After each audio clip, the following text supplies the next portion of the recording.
A very warm welcome to the Business Model Innovation in Fashion event, which is part of a Startup Week in Düsseldorf. My name is Monica Haug.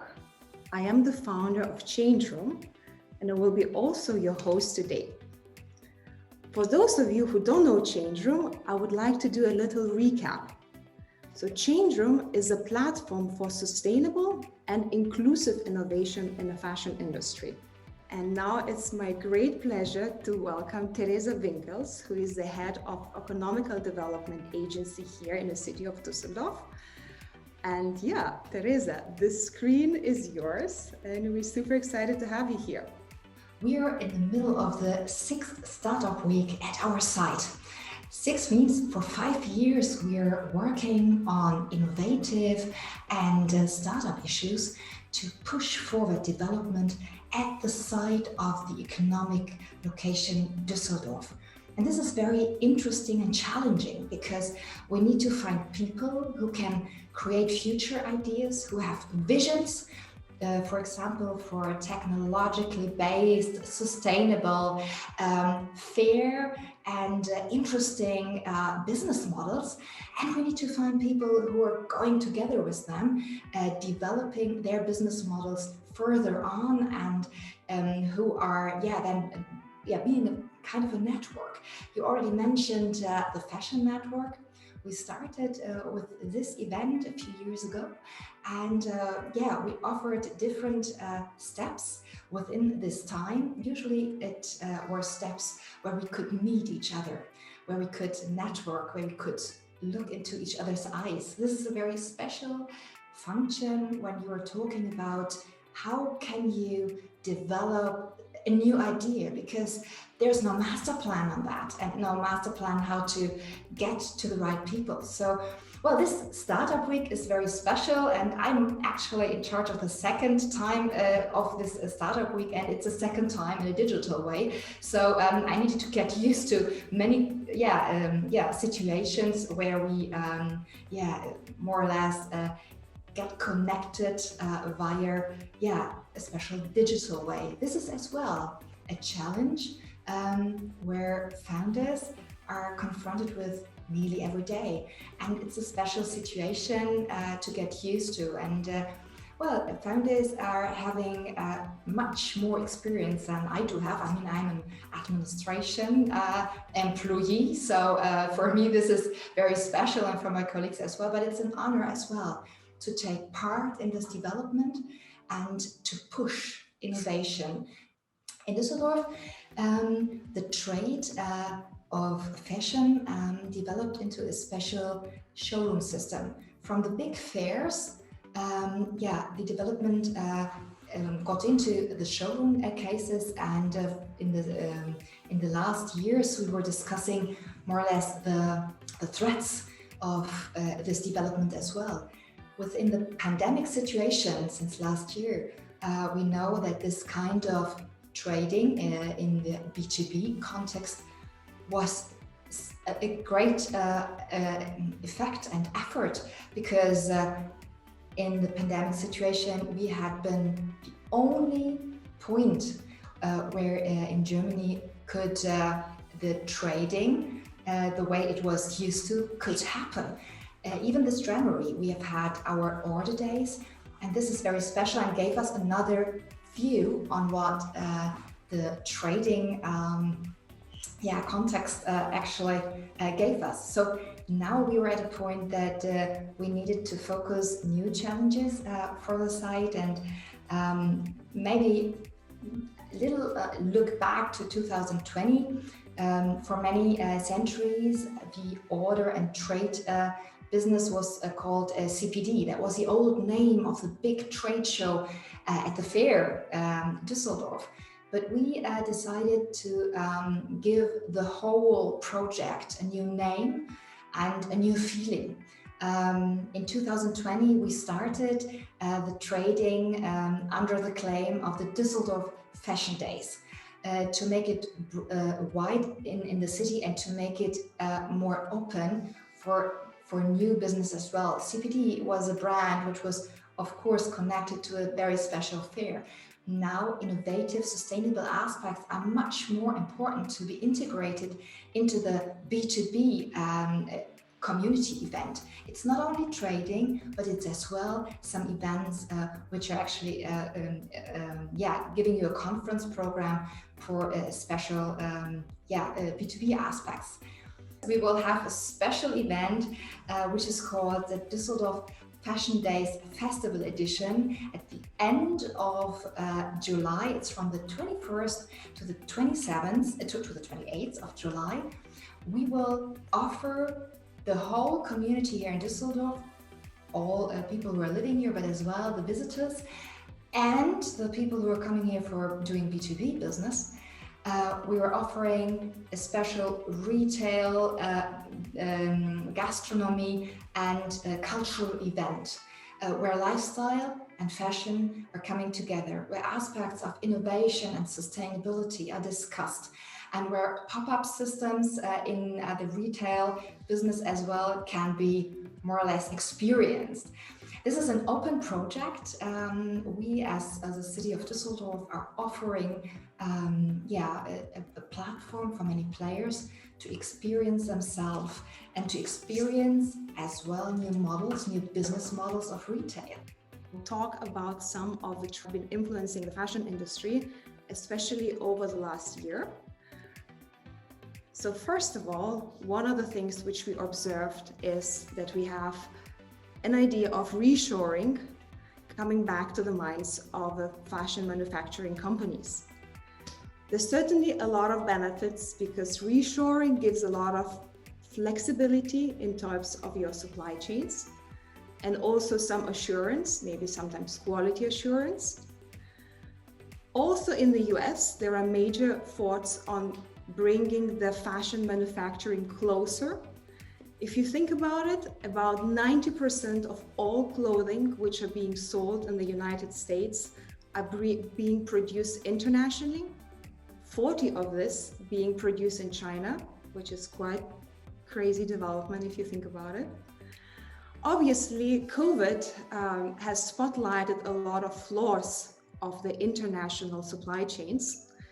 And in Germany, especially, we have some small victories, or actually big victories to celebrate, because the German government is about to introduce a supply chain law, which will hold German and actually also other companies which are selling in Germany accountable for the breaches in labor right violations in their supply chains.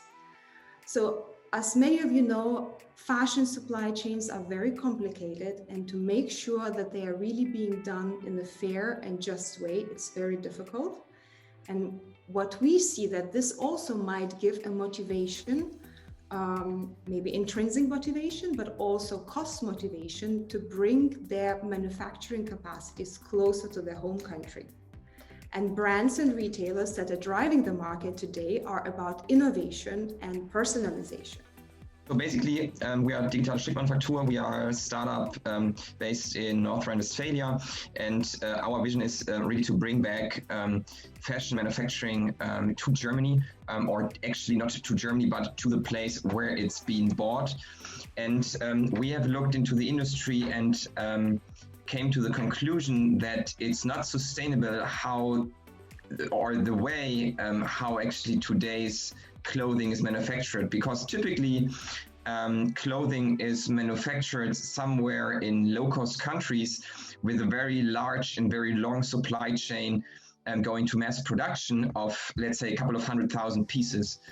And basically what you can see is that the way how it's made, how the clothing actually is being manufactured is not only not sustainable from ecological and social points, but also from economic points. What we say is the products should be manufactured actually after being sold. So we have developed a technology that has connected web shops directly with the production. So basically, once a customer in Munich hits the buy button for a certain product, the order goes into the cloud and then goes into the 3D knitting machine and is directly being shipped to a customer without going around the globe and without going to logistic hubs and or on ships around the world.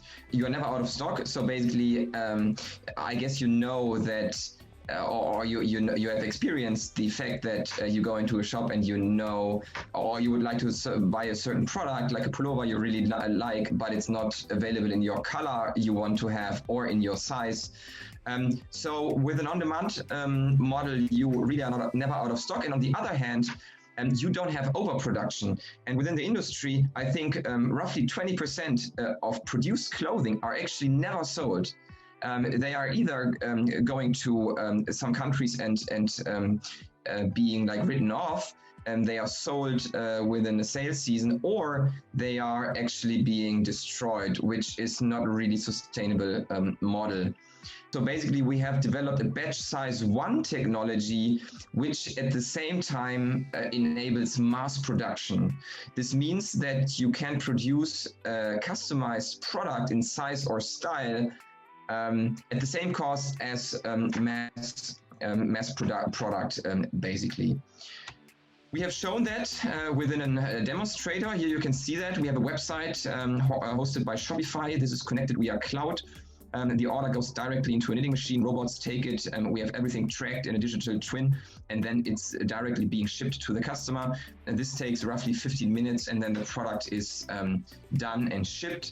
It's only cost competitive once you use 3D knitting, which means that you actually don't have cut and sewing, but the product here is coming out of the machine in one piece.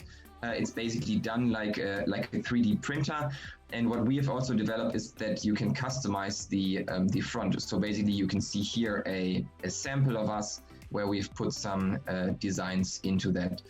What we've seen a lot, not only the fashion revolution movement, but other movements as well, like pay up movement, there's a major consumer activism which is happening these days. And we see a consumer-driven revolution in the fashion industry, where consumers start to demand the industry to be more responsible. And that's especially the case with the younger generation, which puts pressure and gives hope for the change. I think we can also rethink fashion in another way, where we see global supply chains as actually a great thing, because it connects people and it gives us the opportunity to actually create really well-paid, fulfilling jobs for the people that make our clothes, if we find a way to actually give them something back and give them the money that they earn.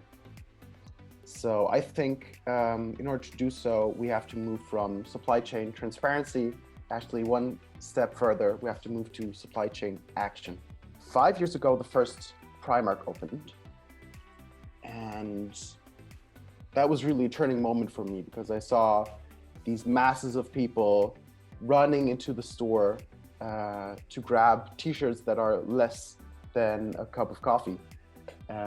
Just 2 or 3 euros for an entire t-shirt. And I just couldn't understand how people think it's okay to buy this way. And talking to those consumers, I understood that they just don't know that there's real people involved in making these products. They don't understand the impact that their way of consumption has on people on the other end of the planet. And then I dug deeper into this topic, and I read that the Minister of Economic Collaboration, Gerd Müller, said that a pair of jeans actually has to only be €1 more expensive, and it would be enough for the garment workers along the supply chain to have a good living standard. So I thought, so all we have to do is explain to consumers that there's a real human person on the other end of the supply chain, and find a good way of explaining them that the way they consume, and if they buy a cheap product or a more high cost product, if they pay more for a product, then they really have a direct impact on somebody on the other end of the world, and we can solve the problem of global inequality in supply chains. So the next day I had a cup of coffee and I tipped the waiter. And I thought, what if I could also tip the person that made my jeans, that made my t-shirt, that made my favorite jacket? What if I could directly thank the person that put so much work and effort into what I use every day? And that's the basic idea of Tip Me. And how it works is that we work with the different online shops. And in the online shop, you can find out who made your product. You can give a tip. And then we arrange that 100% of your money actually goes to the people that worked on your specific product. And they receive it directly on their personal account. So there's no boss of a factory that could put the money into his own pockets, but it actually goes directly onto the accounts of the individual people. We put a lot of effort into really understanding consumer psychology and understanding how to motivate consumers to actually care about the people at the beginning of the supply chain. And we're seeing that that really paid off, because 50% of consumers actually give a tip. So we are now at over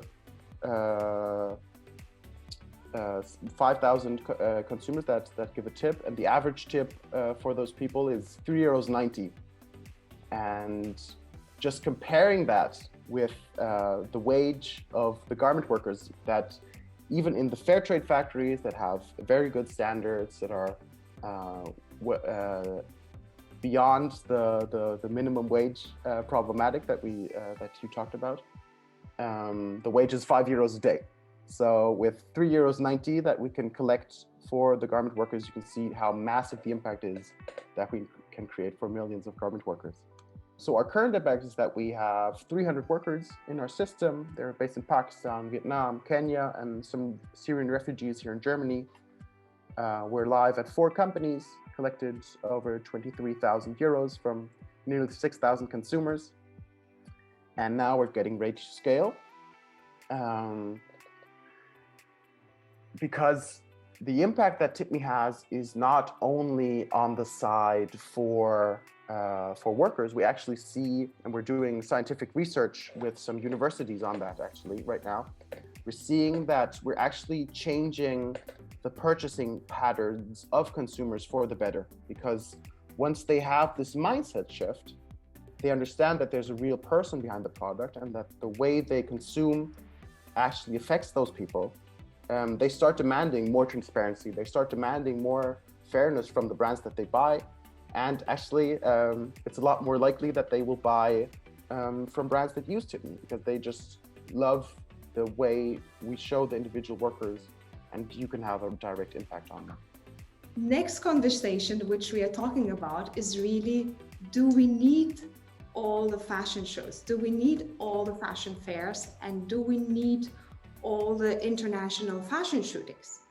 Because even the most sustainable fashion brands from Germany or elsewhere have been criticized that they shoot their sustainable collections in another part of the world, because the sand might look a bit softer or the sky looks a little bit more blue. For this reason, even Vogue Italia reacted, and they've produced the first cover, which was based on drawings. But that shouldn't be the end. And I think once we talk about innovation, we should also think what is possible to reduce the impact of fashion traveling, and how can we still produce beautiful visuals and engaging visuals. And it's my pleasure to have another entrepreneur who especially used the COVID time to rethink what's possible with international photo shootings. So let me start from, I think you've been perfectly right kind of doing the introduction, saying that actually kind of we pretend for a lot of sustainability and things, but actually we are not getting there. So the point we started in our team, and we started thinking really, so our founder is a professional photographer, Svetlana, and kind of she started thinking about actually, what is that what drives the consumption? So where the consumption starts? And the question we are asking ourselves is that it doesn't start actually in the shop. Maybe it was starting in the shop last years, but these days we are talking about the following economy, yeah? And this following economy actually is driving the consumption in a totally different way.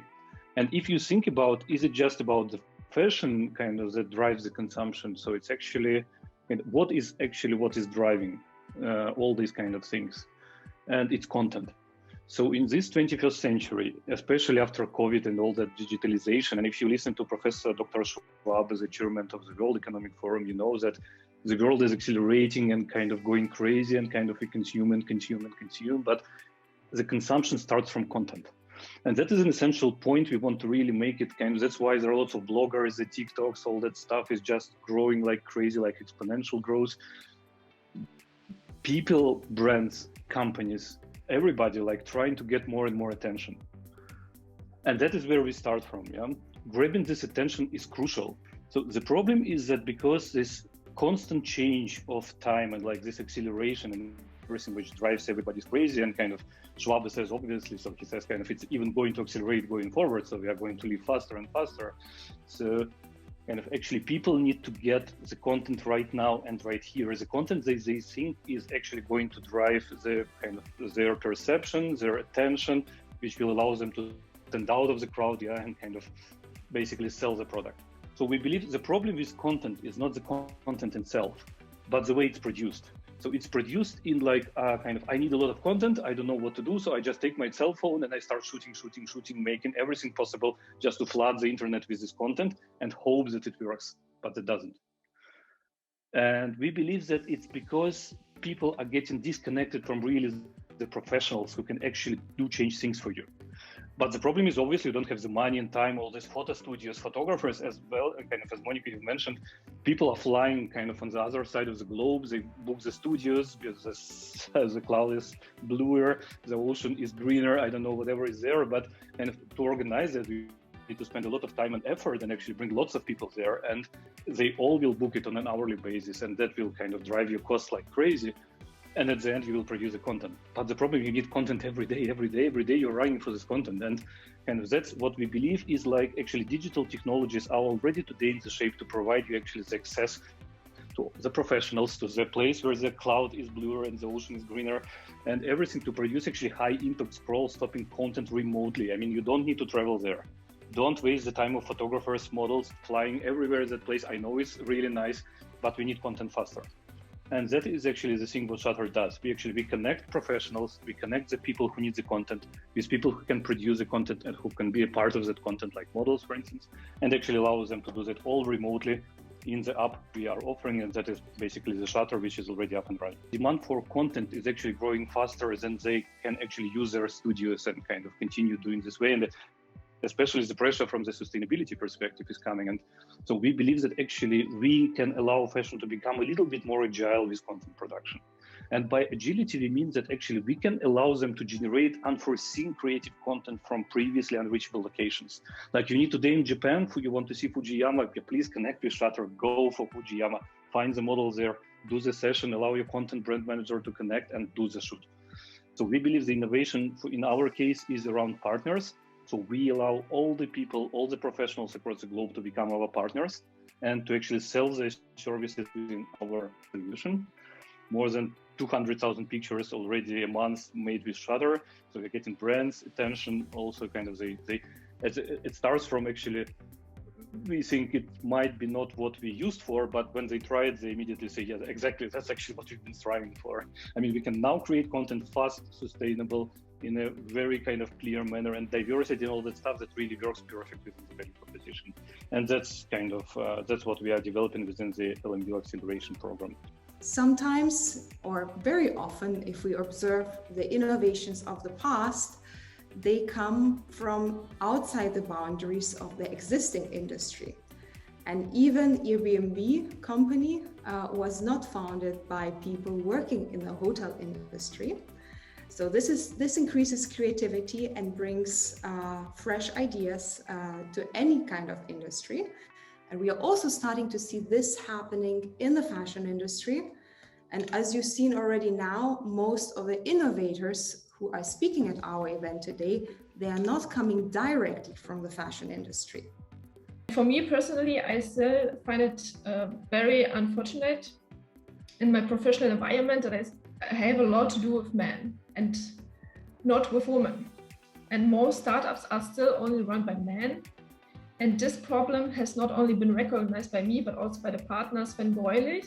He always points out that we need to do more for female founders and communicates this openly. He actively makes me aware of events such as this one and tries to involve me well and reach out for young female founders. And for me as a woman, it's important that such an issue is actively recognized and addressed. And that's why ORIC supports many programs, and it's a true commitment of my team actually to support young female founders.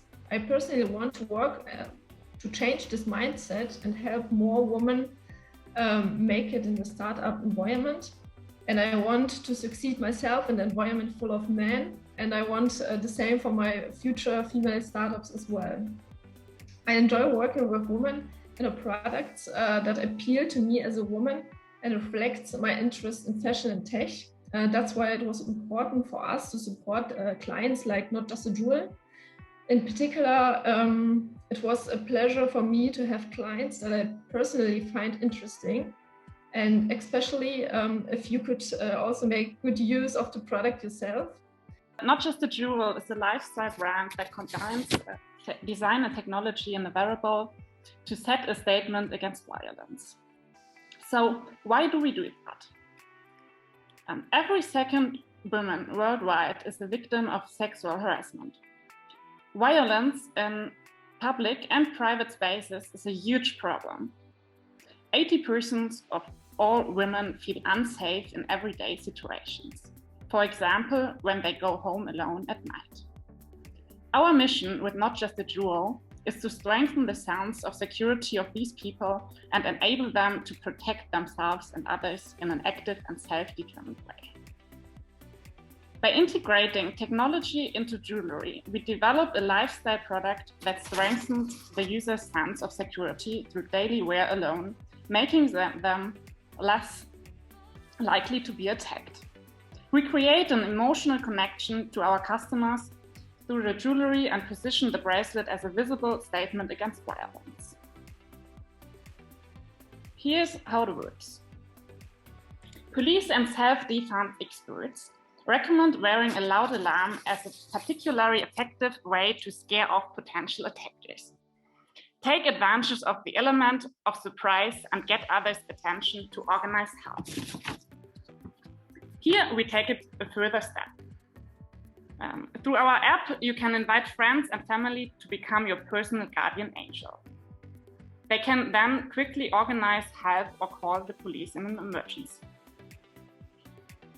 For our first product, we integrate a 130 loud alarm into the product, into a stylish design jewelry bracelet, and connect it as a standalone product with an eSIM.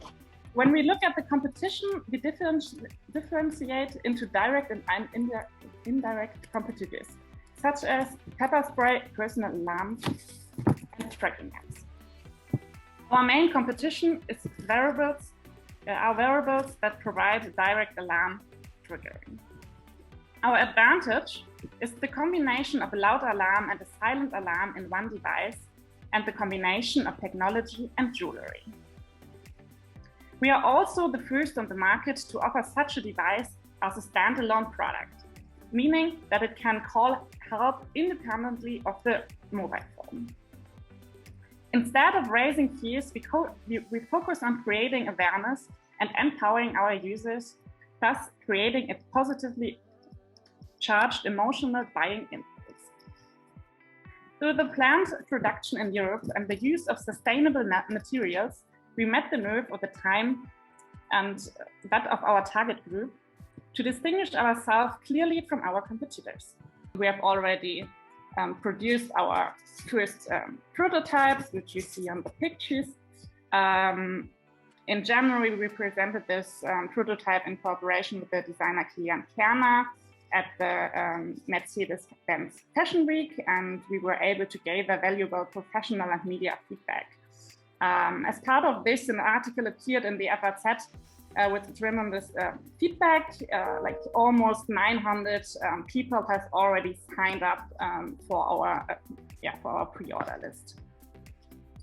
In addition, we were able to convince the AXA Wayguard app or insurancy to close a win-win cooperation with their security app. And how we're financed is like since April, we're now like in CIS scholarship, and we are supported by some additionally from some private investors. Consumers who have never bought something online started going online. However, e-commerce has also a lot of negative impact.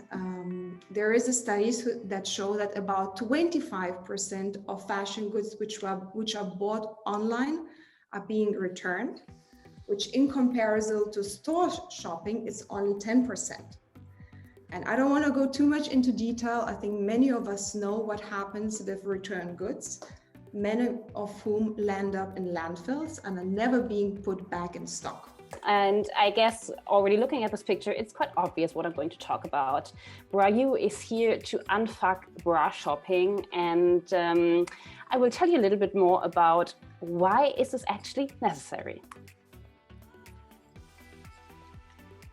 So let's take a look into the typical underwear drawer. You might think it would look something like this. However, in reality, it looks more like this here. On average, women have around 16 bras. However, they only wear 2 to 4 of them on a regular basis.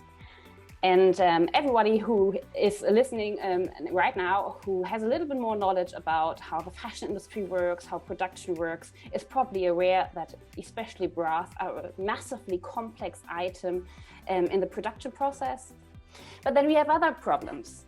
Well, why do women buy so many bras and not wear them? Well, because almost every woman, about 80% of them, are wearing ill-fitting bras on a daily basis.